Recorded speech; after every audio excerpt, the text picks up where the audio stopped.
Merci encore une fois à l'ARS, au CHU de Lille pour l'accueil, à l'ANSM. Donc vraiment un grand merci parce que c'est grâce à eux que ces journées peuvent aussi se faire aujourd'hui. Et je pense qu'aujourd'hui, j'ai beaucoup de chance d'avoir un réseau aussi soudé dans notre région, des personnes impliquées comme vous et qui font en fait que la motivation est là pour pouvoir assurer et vous proposer toujours des nouvelles choses. Donc, merci à vous. Je tenais aussi, c'est pas les Oscars, je suis désolée, mais vraiment à remercier les intervenants de cette journée, que ça soit le matin, ils ont fait des présentations d'une extrême qualité, donc ils vont vraiment vous partager leur savoir. Et cet après-midi aussi, les ateliers, donc des ateliers pratiques, un peu de jeu. Donc, c'est vraiment une journée de partage, donc n'hésitez pas à vraiment échanger entre vous. Je remercie particulièrement Madame Valocha qui m'a vraiment aidé pour la mise en place des ateliers, ainsi que tous les autres aussi qui viennent de loin, le CH de Béthune avec le docteur Nollet, le docteur Drancourt de Valenciennes, Lille avec le Grita, ils sont en force aussi. Donc vraiment, on a une super équipe pour vous encadrer aujourd'hui toute la journée. Voilà, donc petite information aussi pratique, il y a un photographe qui va venir pour prendre quelques clichés de la journée. Donc si vraiment vous êtes gêné avec ça, n'hésitez pas à lui dire. Si vous ne voulez pas apparaître dans les photos, si vous êtes là et qu'on ne sait pas, je ne sais pas. Donc n'hésitez pas à mettre vos mains ou voilà. Donc ça, c'était pratique. Et deuxième point pratique, derrière vos badges, vous avez tous les horaires qui vont vous suivre toute la journée. C'est pour ça que je parlais de chaussures confortables, parce qu'il n'y aura pas beaucoup de temps entre chaque atelier. Donc, il faudra aller vite d'un côté à un autre. Donc, vous avez vos salles, vous avez vos équipes, vos groupes et des panneaux normalement qui vous indiquent où se trouve l'escape game qui est au premier étage et les ateliers, c'est tout au sous-sol. Ça marche ? Donc, cette journée, on va la démarrer avec une petite présentation vraiment rapide pour introduire le sujet, où je vais vous apporter quelques données, quelques statistiques de la région en ce qui concerne la perfusion et les voies d'abord.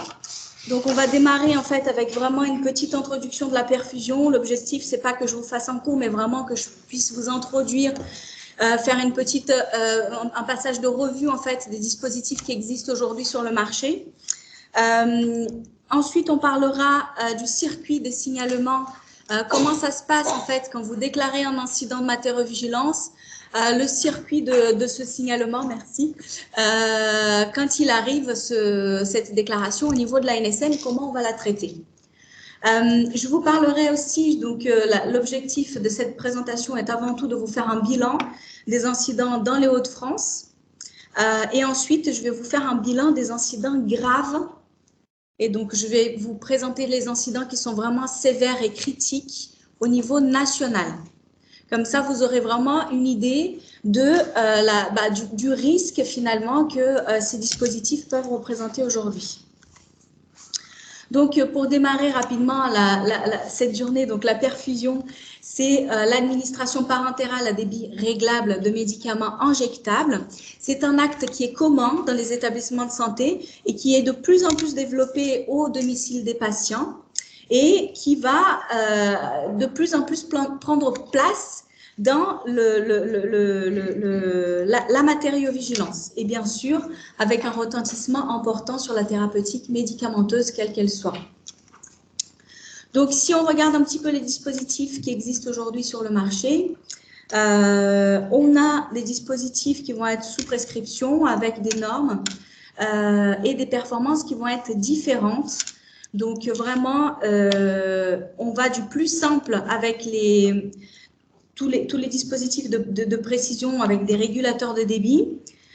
Ensuite, on a tout ce qui est un petit peu toujours passif, un débit plutôt moyen, et on va de plus en plus automatiser ça avec des précisions qui vont être de plus en plus fines. Alors, juste pour passer sur ces dispositifs-là, donc on a tout ce qui est perfuseur par gravité. avec ou sans régulateur de débit. Donc, ils vont avoir vraiment un principe d'écoulement par gravité du liquide qui va être placé en hauteur. Et on a tout ce qui est diffuseur portable qui va fonctionner grâce à un débit contrôlé et qui va être vraiment destiné à être transporté ou porté par les patients. Ensuite, nous avons tous les dispositifs médicaux qu'on appelle les actifs. Donc là, c'est plutôt pour des médicaments qui vont être à un index thérapeutique étroit et qui vont nécessiter du coup une durée d'administration maîtrisée. Ensuite, on a tous les autres dispositifs qui vont venir un petit peu faire partie des accessoires, on va dire, avec les valves unidirectionnelles, bidirectionnelles, anti-retour, avec connectique sécurisée. La partie aussi pour les sites d'accès avec les robinets 3 voies, les rampes de robinet, les valves bidirectionnelles, prolongateurs, unidirectionnels, les filtres aussi qui vont faire partie de ces dispositifs-là.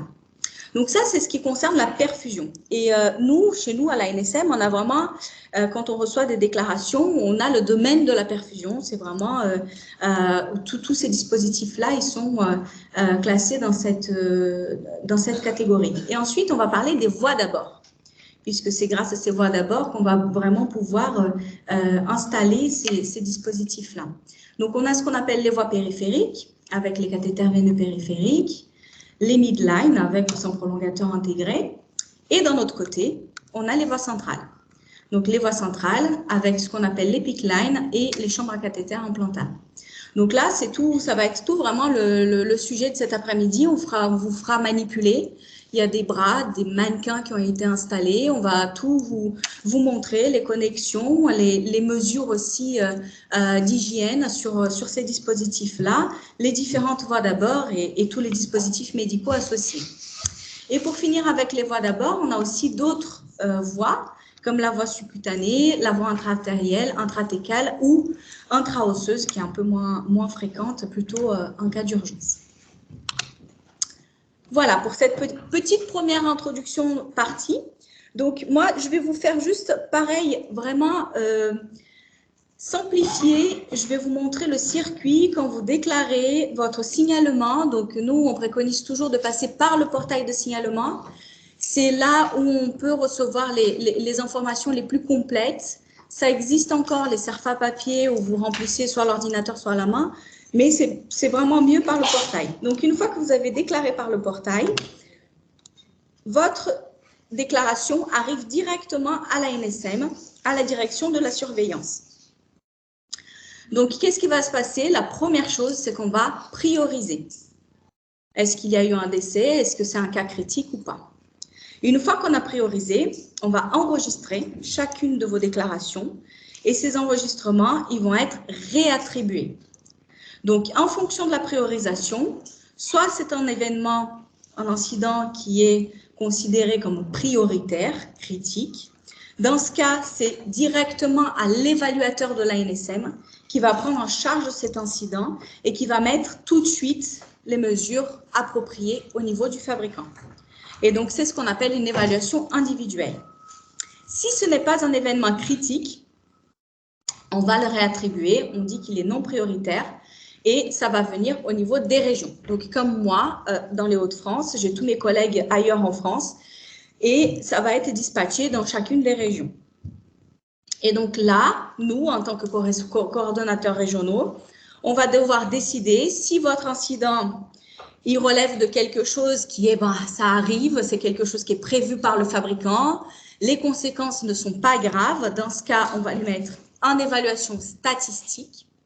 Ou alors, non, c'est que ça relève quand même de quelque chose où on a envie de savoir plus, on a envie d'avoir une analyse du fabricant. Dans ce cas, hop, on le passe en évaluation individuelle.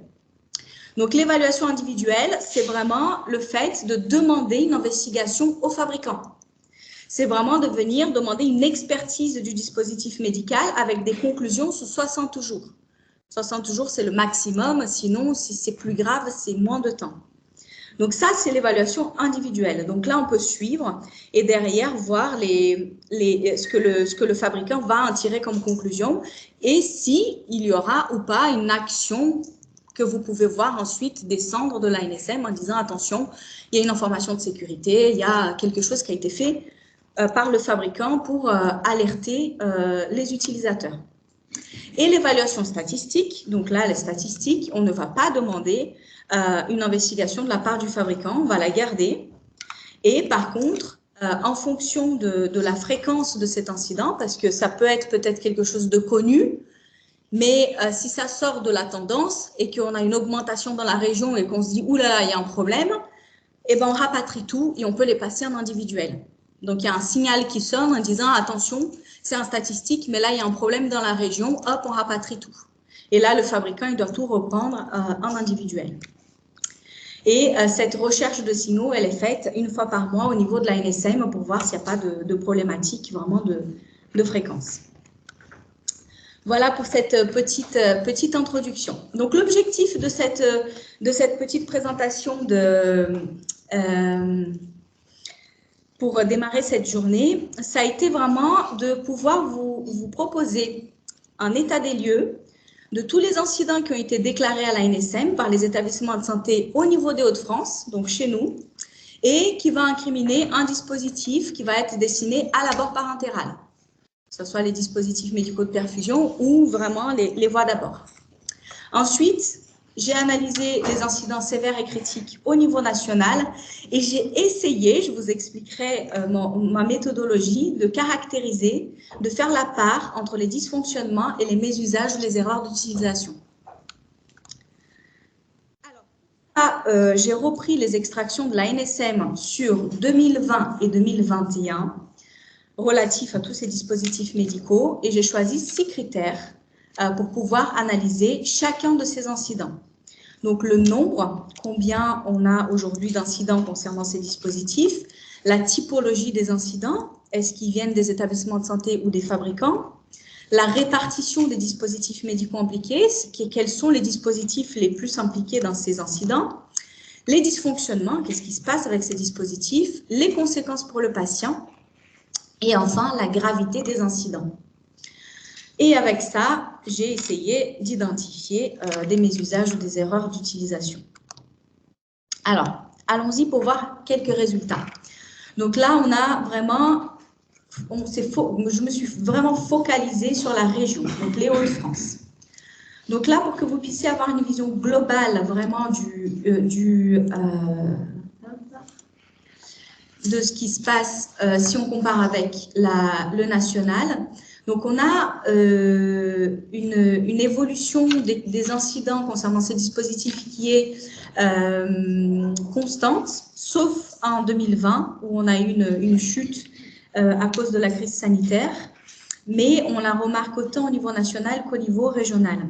Et au niveau national, on a à peu près 1135 incidents par an sur les perfusions. Et au niveau de la région des Hauts-de-France, on a 118 par an.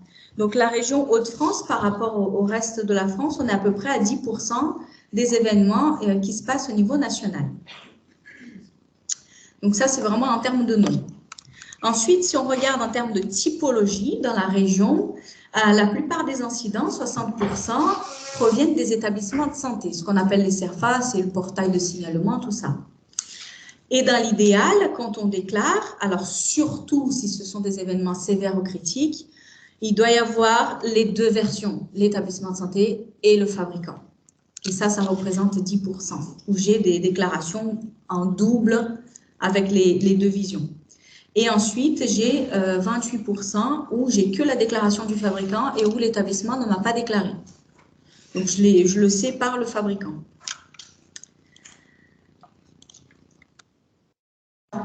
Pour les dispositifs médicaux impliqués, donc là, dans la région Hauts-de-France, sur 2020 et 2021, on a 145 incidents. Sur ces 145 incidents, on a 23% qui vont concerner des cathéters veineux centraux, 21% des prolongateurs et 19% des chambres à cathéters implantables. Donc, j'ai repris ce top 3-là et je vais vous en parler de quels sont les dysfonctionnements les plus rencontrés et les conséquences patients.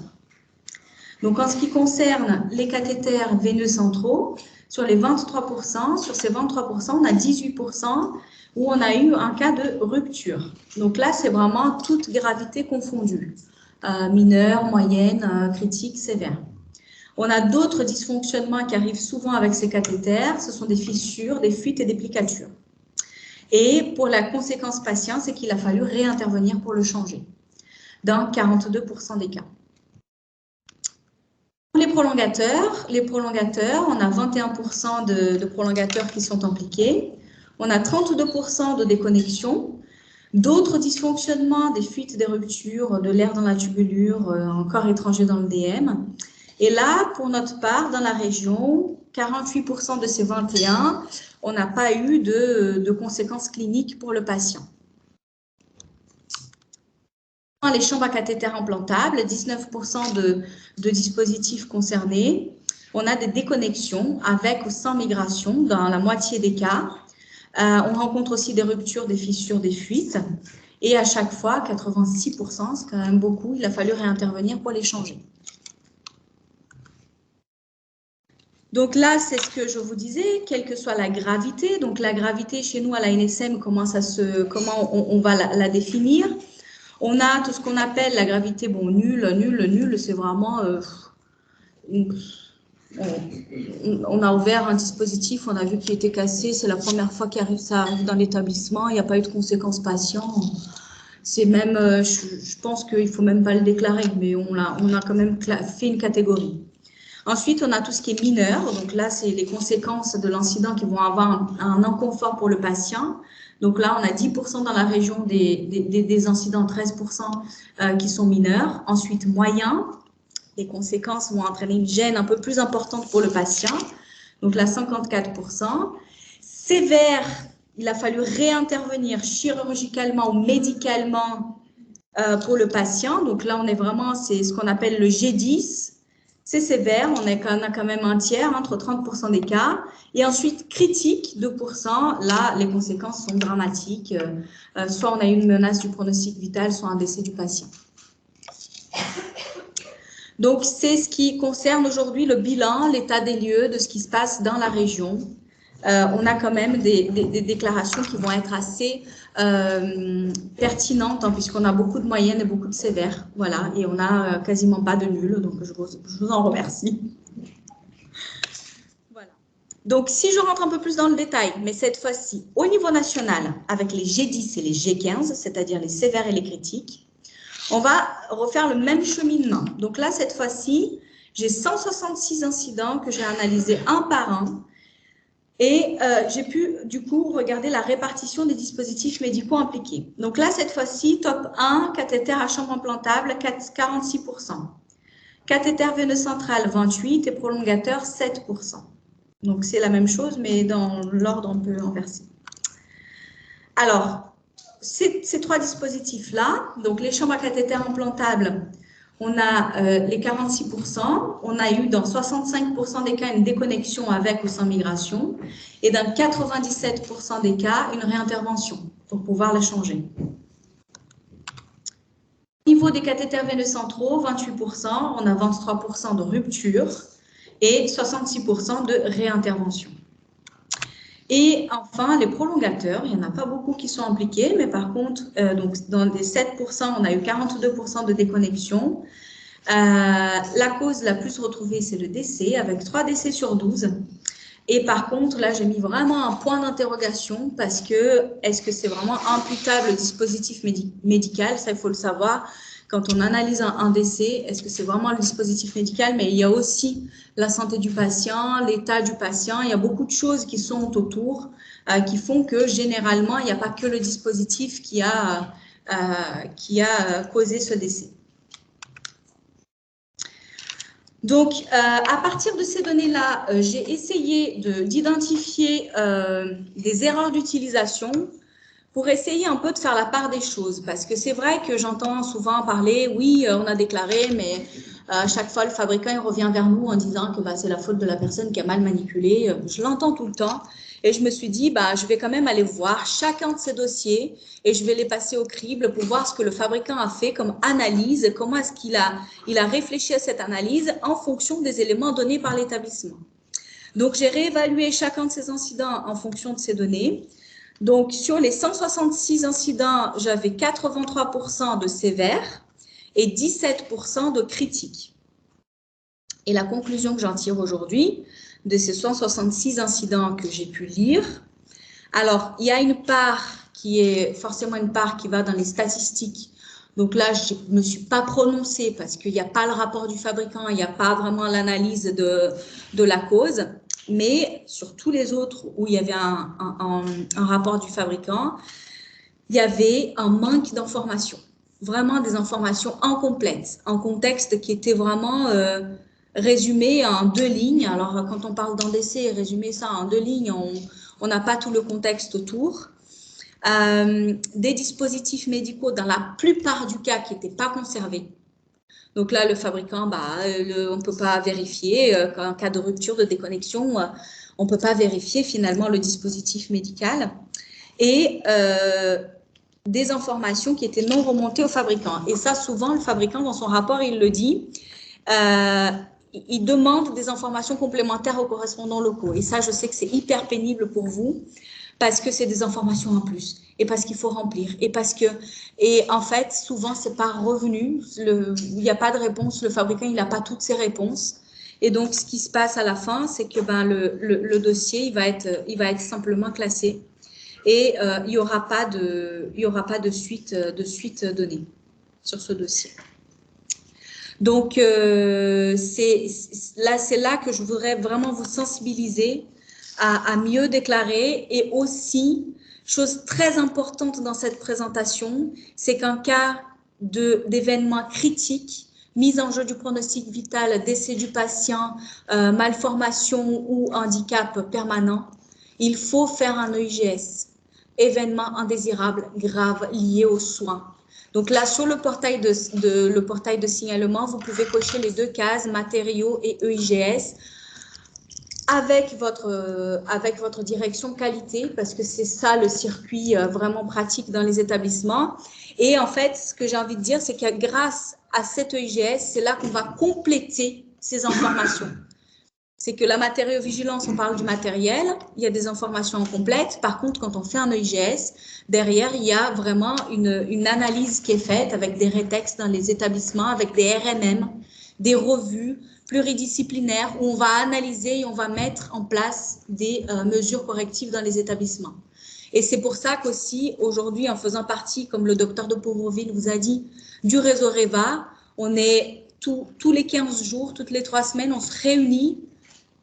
Toutes les vigilances sont présentes et on repasse ensemble tous les EIGS de la région, que ça concerne les dispositifs médicaux, la pharmacovigilance, l'infection, on les repasse tous un par un et on se dit qu'est-ce qu'on peut faire pour les aider avec des structures d'appui directement sur le terrain pour pouvoir analyser les causes et vous aider à trouver des solutions et des actions à mettre en place. Donc voilà, donc il y a vraiment cette double partie. Quand on déclare, on essaye de donner un maximum sur le contexte parce que derrière, on essaye d'analyser ça. Et si c'est sévère, critique, on le déclare en plus à l'ARS. Ça va? J'ai passé mon message.